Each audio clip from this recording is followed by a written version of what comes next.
Buenos días, mi nombre es Sofía Avendaño. Para comenzar esta exposición considero que debemos partir del origen etimológico del término persona, ya que esto nos permitirá comprender su evolución y significado en el derecho romano. La palabra persona proviene del término latino persona, que inicialmente hacía referencia a la máscara que utilizaban los actores en el teatro griego y romano para representar a los diferentes personajes en las obras. Esta máscara tiene la función de amplificar la voz del autor, de allí que algunos actores la relacionen con el verbo personare, resonar a través de, y también de identificar el rol que cada uno desempeña en la escena. Con el paso del tiempo, este concepto teatral fue trasladado al ámbito jurídico, de manera que persona pasó a significar todo sujeto capaz de ser titular de derechos y obligaciones, es decir, todo ente al que el derecho reconoce la actitud para ser centro de imputaciones de normas jurídicas. En este sentido, me parece fantásticamente como el derecho romano, con sus características pragmáticas, tomó una palabra del ámbito artístico y las transformó en uno de los conceptos jurídicos más importantes de toda la historia del derecho occidental. En mi opinión, esta evolución semática no es casual, pues refleja la idea de que las personas jurídicas es en cierta medida un rol o máscara que el derecho coloca sobre un ser humano o una colectividad para conferirla en el ámbito jurídico. De esta manera, no todo ser humano era considerado persona en el derecho romano, como veremos más adelante, sino son aquellos que reunían ciertos requisitos y gozaban de determinados estatus. Clasificación de las personas según los romanos. Los romanos desarrollaron una clasificación dual de las personas que ha perdurado hasta el día de hoy y que resulta fundamental para comprender la estructura del derecho civil. A mi entender, esta clasificación responde a la necesidad de distinguir entre los sujetos individuales y las entidades colectivas que también pueden ser titulares de derechos. Personas naturales, físicas o humanas. Las personas naturales son los seres humanos considerados individuales, pero con una precisión importante. No todos los seres humanos eran personas para el derecho romano, sino únicamente aquellos que gozaban de cierta posición jurídica. En este sentido, los romanos distinguían dentro de las personas naturales entre libres y esclavos. Los hombres libres, lideri, eran aquellos que gozaban de su libertad y podían ser titulares de derechos, aunque la extensión de estos derechos dependían de otros estatus que analizaremos más adelante. La libertad era considerada una atribución natural del ser humano, pero el derecho romano admitía que ésta pudiera perderse por diversas causas. Los esclavos, servi, por su parte, eran considerados cosas res y no personas en sentido estricto. No tenían capacidad jurídica alguna, no podían ser titulares de derechos ni contraer obligaciones en su propio nombre, y estaban sometidos al poder absoluto de su dueño. Sin embargo, es importante destacar que el derecho romano, específicamente en épocas más avanzadas, empezó a reconocer con cierta humanidad al esclavo, protegiéndolo de abusos externos y permitiendo su liberación mediante la manumisión. Personas jurídicas, morales o colectivas. Algunas de las personas naturales, los romanos reconocieron la existencia de personas jurídicas o morales, es decir, entidades colectivas que, sin ser seres humanos, eran considerados sujetos del derecho. Entre estas se encuentran el Estado, Populus Romanus, los municipios y las colonias, las asociaciones y corporaciones. las fundaciones y hermandades religiosas. Estas entidades podían poseer bienes, celebrar contratos, ser demandadas y demandar, y en general actuar como centro autónomo de imputaciones de derechos y obligaciones. Me parece particularmente interesante que los romanos, con su visión práctica, comprendieran la necesidad de dotar de personalidad jurídica a estas organizaciones, mucho antes de que la doctrina moderna desarrollara la teoría de personalidad jurídica. 3. Sujeto de derecho. Un concepto que me parece necesario aclarar es la diferencia entre persona y sujeto de derecho.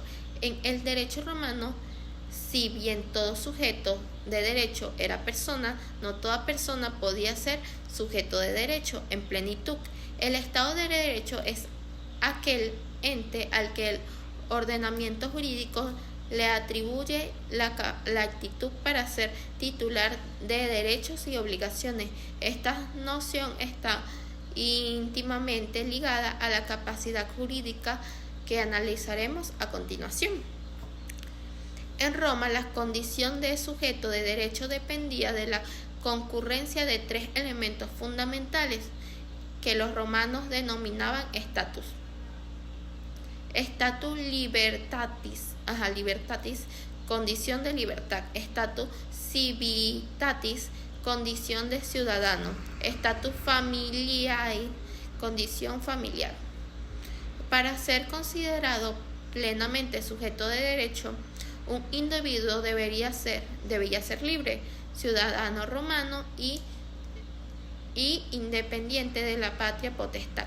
La ausencia de alguno de estos estatus implicaba una limitación en la capacidad jurídica de la persona. Capacidad jurídica. La capacidad jurídica es la actitud que tiene una persona para ser el titular de derechos y obligaciones, así como para ejercerlos por sí mismo. Los romanos distinguen dos dimensiones de esta capacidad que me parecen esencial para comprender el sistema. 1. Capacidad de goce. La capacidad de goce, también llamada capacidad de derecho o de adquisición, es la actitud para ser titular de derechos y obligaciones. En principio, todas las personas libres gozaban de esta capacidad, aunque con limitaciones derivadas de su condición jurídica. Los esclavos carecían completamente de capacidad de goce, ya que eran considerados cosas y no personas. Los peregrinos y latinos tenían una capacidad de goce muy limitada, ya que no gozaban de todos los derechos reconocidos a los ciudadanos romanos. Capacidad de ejercicio. La capacidad de ejercicio, también llamada capacidad de obra, es la actitud para ejercer válidamente los derechos y contraer obligaciones por sí mismo, sin necesidad de la intervención que intervenga otra persona. Esta capacidad requiere de cierta madurez intelectual y volatilidad. No todas las personas con capacidad de goce tenían capacidad de ejercicio. Los menores de edad, las mujeres bajo tutela y los pródigos, por ejemplo, gozaban de capacidad de goce, pero requerían de un representante o autorización para realizar actos jurídicos válidos. Causas modificativas de la capacidad jurídica no era estática en el derecho romano, sino que podía verse modificada por diversas circunstancias.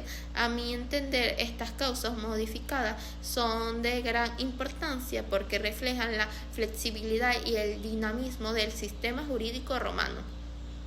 La edad. Los niños infantes que no habían alcanzado el uso de razón carecían completamente de capacidad de ejercer. Los menores de 25 años, aunque podían actuar, estaban protegidos por la restitución integrum contra los perjuicios que pudieran sufrir por su inexperiencia. El sexo. Las mujeres, aunque gozaban de capacidad de goce, veían limitada su capacidad de ejercer durante gran parte de la historia romana. Requerían de la tutela de un varón para realizar ciertos actos jurídicos de importancia. La enfermedad mental o furor. Los dementes carecían de capacidad de ejercicio y eran sometidos a curatela. La prodigalidad, quienes derrochaban sus bienes de maneras irracionales podían ser sometidos a curatela, limitando su capacidad de ejercicio. La condena penal o infamia. Ciertas condenas o conductas socialmente reprobadas podían limitar la capacidad jurídica de una persona, requiriendo sus derechos políticos o su capacidad para testificar, entre otros. Requisitos relativos a la existencia humana. Para que un ser humano fuera considerado jurídicamente existente y por lo tanto potencialmente persona, los romanos exigían el cumplimiento de ciertos requisitos que, en mi opinión, les reflejan su cohesión programativa y biológica en la vida humana, en la vida de los seres humanos. Los elementos requeridos por los romanos para que pudieran considerarse existente al hombre era nacimiento efectivo. El individuo debía haber nacido, es decir, separarse completamente del seno materno. El nasciturius concedido pero no nacido no era considerado persona, aunque se le protegían ciertos derechos en expectativa. Viabilidad. El nacimiento debía tener forma humana y estar vivo. No se considera persona al que nacía muerto o con una deformidad que le impidiera vivir. Presentar signos vitales. El recién nacido debía dar muestras de vida, como llorar, respirar o realizar algún movimiento. Se consideraba que estos signos demostraban que el individuo había nacido vivo. No ser monstruoso o deforme. Los romanos consideraban que los seres con malformaciones graves no eran personas, aunque esta norma varió con el tiempo y el flujo de cristianismos.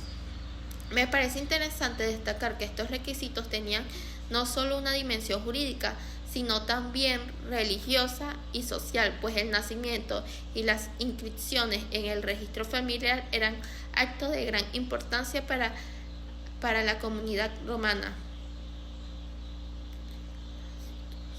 El nasciturus, curator ventris. El nascituro es el ser humano que ha sido concebido pero aún no ha nacido. Para los romanos, el nasciturus no era considerado persona, ya que la persona comenzaba con el nacimiento efectivo. Sin embargo, y esto me parece particularmente muy relevante, era objeto de protección jurídica en expectativa. Los romanos aplicaban la máxima nasciturus pro in annis vetur gius de communis, que significa que el concebido se tenía por nacido cuando se trataba de su propio bienestar. Esto implicaba podía ser beneficiario de herencias y legados, aunque su nacimiento debía producirse para que adquiriera definitivamente los derechos. Era protegido contra los actos que pudieran perjudicarlos, como la violencia ejercida contra la madre gestante. Se podía distinguir una curator ventris, curator del vientre, para proteger los intereses del nasciturus y administrar los bienes que pudieran corresponderle.